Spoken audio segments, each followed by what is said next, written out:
ാനുള്ള എണ്ണയില്ല നബിയേ, എണ്ണയില്ല നബിയേ.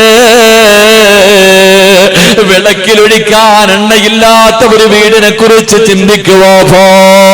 ആയിഷ ബീവി പറയുകയാ, എന്റെ വീടിനകത്തെങ്ങാണം വിളക്കിലകത്തൊഴിക്കുന്ന എണ്ണയുണ്ടായിരുന്നെങ്കിൽ ലൗകാന ഇന്ധനാദുഹിന്, ആ എണ്ണയെടുത്ത് കുടിച്ചിട്ട് എന്റെ വിശപ്പ് മാറ്റുമായിരുന്നു എന്ന് മഹദി ആയിഷ.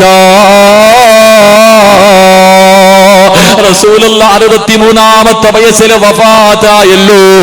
റബീഉൽ അവ്വൽ 11 വൈകുന്നേരമായപ്പോ അല്ലാഹുവിന്റെ റസൂല് രോഗം പിടിച്ചിട്ട് കിടക്കുകയാണ്.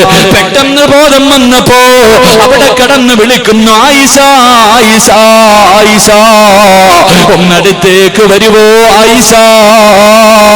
ആയിഷ ബീബി റസൂലുള്ളാഹിയുടെ അടുത്തേക്ക് ഓടി വരുമ്പോ അല്ലാഹുവിന്റെ റസൂല് പറയുന്നു, ആയിഷ ഇന്ന സ്ഥലത്ത് 7 ദിർഹം ഇരിക്കുന്നുണ്ട്, വന്നെടുത്ത് കൊണ്ടുവരുവോ. ആയിഷ ബീവി ഓടിച്ചെന്ന് 7 ദിർഹം എടുത്തിട്ട് അല്ലാഹുവിന്റെ റസൂലിന്റെ കയ്യിൽ വെച്ച് കൊടുക്കുമ്പോ 7 ദിർഹം കയ്യിൽ വെച്ചിട്ട് റസൂലുള്ള ഇരുന്ന് കരയുകയാ. അല്ലാഹുവിന്റെ റസൂൽ 7 ദിർഹം കയ്യിൽ വെച്ചിട്ട് കരയുകയാണ്. ആയിഷ, ഇതെന്റെ കയ്യിലിരിക്കുന്ന സമയത്താണ് ഞാൻ മരിച്ചു പോകുന്നതെങ്കിൽ റബ്ബിന്റെ മുന്നിൽ രക്ഷപ്പെടില്ലല്ലോ ആയിഷ. എന്റെ കണ്ണടയുന്നതിന് മുമ്പ് ഇതാർക്കെങ്കിലും കൊണ്ടുപോയി കൊടുക്കായിഷ. തന്റെ വീടിനകത്ത് അവസാനമായിരുന്ന 7 ദിർഹമും അല്ലാഹുവിന്റെ റസൂല് സദഖ കൊടുക്കുകയാണ്. അല്ലാഹുവിന്റെ റസൂല് സദഖ കൊടുക്കുകയാ. 1 രൂപ പോലെ സ്വന്തമായിട്ട് കയ്യിലില്ല. ഇങ്ങനെ ജീവിച്ച പ്രവാചകന്റെ വഫാത്ത് എങ്ങനെയായിരുന്നു? എന്റെ പ്രിയമുള്ള വാപ്പാ, പണത്തെ വല്ലാതെ മോഹിക്കുന്ന വാപ്പാ, തന്റെ കയ്യിലിരുന്ന അവസാന ദിർഹവും സദഖ കൊടുത്തിട്ട് ഈ ലോകത്തോട് യാത്ര പറഞ്ഞ നബി മുഹമ്മദ് മുസ്തഫ സല്ലല്ലാഹു അലൈഹി വസല്ലമ തങ്ങള് രോഗം പിടിച്ചിട്ട് ബോധമില്ലാതെ വീടിനകത്ത് കിടക്കുകയാണ്. റസൂലുള്ളാഹി ചലിക്കുന്നില്ലോ. ആയിഷ ബീവിയും ഫാത്തിമ ബീവിയും വീടിനകത്തിരുന്ന് കരയുകയാ. രണ്ടുപേരും കരഞ്ഞുകൊണ്ടിരിക്കുമ്പോ വീടിന്റെ കവാടത്തിൽ ഒരു സലാം കേൾക്കുകയാണ്. അസ്സലാമു അലൈക യാ അഹ്ല ബൈത്തിൻ നുബുവ ഇഫ്തഹിൽ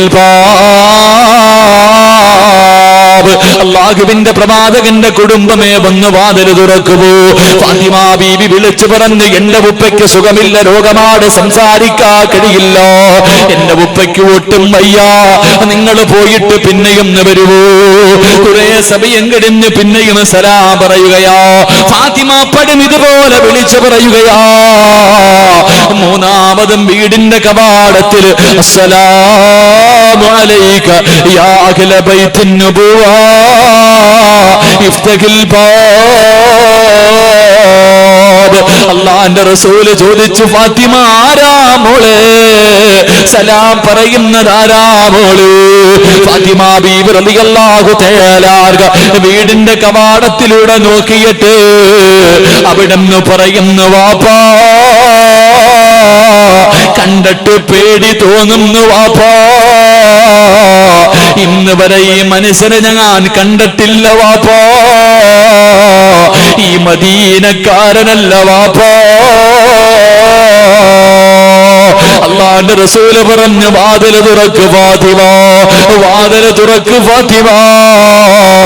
എന്റെ ശബ്ദം കേൾക്കുന്ന പെങ്ങള് കടന്നു വന്നതാരെന്നറിയുമോ? മലക്കുൽ മൗത്ത് അസ്റായീൽ. റസൂലുള്ളാഹിയുടെ റൂഹ് പിടിക്കാമെന്നതാ, ലോകത്തിന്റെ നേതാവിന്റെ റൂഹ് പിടിക്കാമെന്നതാ. ആ കോലം കണ്ടിട്ട്, ആ രൂപം കണ്ടിട്ട് ഫാത്തിമ പോലും പേടിച്ചു പോയി. പെങ്ങള്, നീയും കാണണ്ടവളോ? വരും പൊന്നുമോള്, എന്റെ പ്രിയമുള്ള വാപ്പാ, നിന്റെ മുന്നിലും മലക്കുൽ മൗത്ത് വരുമല്ലോ, നിനക്ക് നിഷേധിക്കാൻ കഴിയുമോ? കുല്ലു നഫ്സിൻ ദായിഖത്തുൽ മൗത്ത്. ഒരു ദിവസം വരും വാപ്പാ, എങ്ങനെയാ വരുന്നതെന്ന് നീ ചിന്തിച്ചിട്ടുണ്ടോ? അല്ലാഹുവേ, റസൂലുള്ളയോട് റസൂലുള്ള ചോദിച്ചു, അസ്റായീലേ എന്തിനാ വന്നത്? എന്നെ കാണാമെന്നതാണോ? യാ റസൂലല്ലാഹ്, അനുവാദം തന്നാ റൂഹ് പിടിക്കാവുന്നതാ നബിയേ. റസൂലുള്ള അനുവാദം കൊടുക്കുകയാണ്. കാലിന്റെ തള്ളവരിൽ നിന്ന് അസ്റായീൽ റൂഹ് പിടിക്കാൻ തുടങ്ങി. റസൂലുള്ള തിരിഞ്ഞും മറിഞ്ഞും കിടക്കുകയാ. ചാടി എഴുന്നേക്കുന്നുണ്ട്, പിന്നെയും കിടക്കുകയാണ്. അവസാനം അല്ലാഹുവേ, റസൂലുള്ള പറയുന്നു, അസ്റായീലേ ഒന്ന് പതുക്കെ പിടിക്കുവോ അസ്റായീൽ, എന്നെ കൊണ്ട് സഹിക്കുന്നില്ല അസ്റായീൽ, എനിക്ക് വേദനിക്കുന്നു അസ്റായീൽ. അല്ലാഹുവിന്റെ റസൂൽ ഇങ്ങനെ പറയുമ്പോ മലക്കുൽ മൗത്ത് കരഞ്ഞുകൊണ്ട് പറയുന്നു, യാ റസൂലല്ലാഹ്, എത്രയോ പ്രവാചകന്മാരുടെ റൂഹ് പിടിച്ച കയ്യാ നബിയേ. പിഞ്ചു കുഞ്ഞുങ്ങളുടെ റൂഹ് പോലും ഞാൻ പിടിച്ചിട്ടുണ്ട് നബിയേ. എന്റെ കൈ വിറച്ചിട്ടില്ല നബിയേ, എന്റെ കൈ ഇന്ന് വരെ വിറച്ചിട്ടില്ല നബിയേ. യാ റസൂലല്ലാഹ്, എന്റെ കൈ ഇന്ന് വിറയ്ക്കുന്നു നബിയേ. ഇതിനേക്കാളും മയമായി എനിക്ക് റൂഹ് പിടിക്കാൻ അറിയില്ല യാ റസൂലല്ലാഹ്. അല്ലാഹുവിന്റെ റസൂൽ ഇങ്ങനെ കിടക്കുകയാണ്. റബ്ബേ, റസൂലുള്ള വേദന സഹിക്കാൻ കഴിയാതെ തിരിഞ്ഞും മറിഞ്ഞും കിടക്കുമ്പോ അല്ലാഹുവേ, ആയിഷ ബീവി റളിയല്ലാഹു തആല ഓടി വന്നിട്ട് റസൂലുള്ളയുടെ തലകെടുത്ത് മടിയിൽ വെക്കുകയോ. തന്റെ ഭർത്താവിന്റെ തലകെടുത്ത് മടിയിൽ വെച്ചിട്ട് വെള്ളത്തിനകത്ത് തുണി മുക്കിയിട്ട് പ്രവാചകന്റെ മുഖം ഇങ്ങനെ തുടച്ചു കൊടുക്കുകയോ. കാരണം വേദന സഹിക്കുന്നില്ലല്ലോ, വേദന സഹിക്കാൻ കഴിയുന്നില്ലല്ലോ. അല്ലാഹുവിന്റെ പ്രവാചകന്റെ മുഖം തന്റെ പ്രിയപ്പെട്ട ഭാര്യ ഇങ്ങനെ തുടച്ചു കൊടുക്കുമ്പോ റസൂലുള്ള ആയിഷ ബീവിയുടെ കയ്യിൽ പിടിച്ചിട്ട് അവിടുന്ന് പറയുന്നു, ആയിഷ, ഇന്നലിൽ മൗതി ലസകറാ, മരണത്തിന് വല്ലാത്ത വേദനയാ ആയിഷ, തയ്യാറെടുക്കണേ ആയിഷ, റബ്ബിനോട് ദുആ ചെയ്യണേ ആയിഷ. ആയിഷ ബീവിയുടെ കണ്ണ് നിറഞ്ഞൊഴുകുകയാണ്. അല്ലാഹുവിന്റെ റസൂൽ നിന്റെ മുഖം ഇങ്ങനെ തടകുകയാണ്.